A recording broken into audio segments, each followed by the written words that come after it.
Kalau kamu tidak mau hidupmu susah di masa tua nanti, maka jangan pernah bergantung pada 3 orang ini. Saat kita masih muda, kita sering merasa bahwa kita masih panjang. Kita sibuk bekerja, sibuk urus keluarga, sampai-sampai kita lupa memikirkan satu hal penting. Bagaimana nanti kalau aku sudah tua? Dan bagaimana kalau aku harus hidup sendiri? Karena kenyataannya tidak semua orang beruntung bisa menua bersama pasangannya.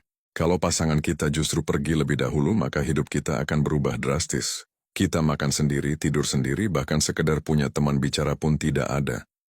Dan di titik itulah, banyak orang mulai mencari tempat bersandar, dan di titik itulah kita baru menyadari bahwa ada 3 orang yang seharusnya tidak kita jadikan sandaran di masa tua, kita nanti. Siapa aja itu? Yang pertama, anak.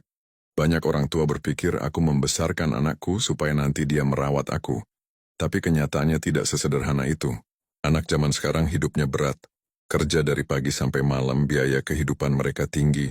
Belum lagi cicilan, belum lagi tanggung jawabnya pada pasangan dan anak. Anaknya terkadang bukan karena mereka tidak sayang sama kita, tapi seringnya mereka tidak punya cukup waktu, kekuatan dan tenaga untuk merawat kita di masa tua. Yang kedua, saudara memang sedarah dengan kita, dekat dan terasa punya.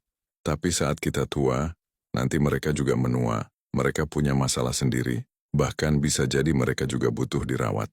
Karena pada akhirnya, setiap orang ketika sudah tua nanti akan sibuk menyelamatkan dirinya masing-masing terus.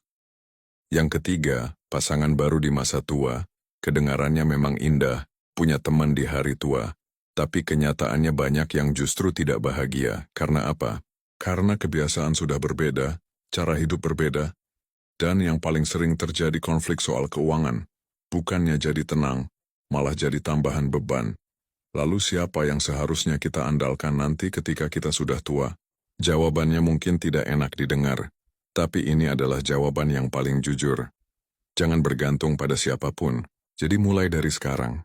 Selagi masih ada waktu, selagi masih ada kekuatan dan tenaga, siapkan tabungan di hari tua, jaga kesehatan, dan yang paling penting, bangun kehidupan sosial. Punya teman, punya komunitas, punya aktivitas. Karena pada akhirnya, nanti di masa tua, yang membuat kita tetap hidup, bukan cuma uang, tapi juga rasa tidak kesepian.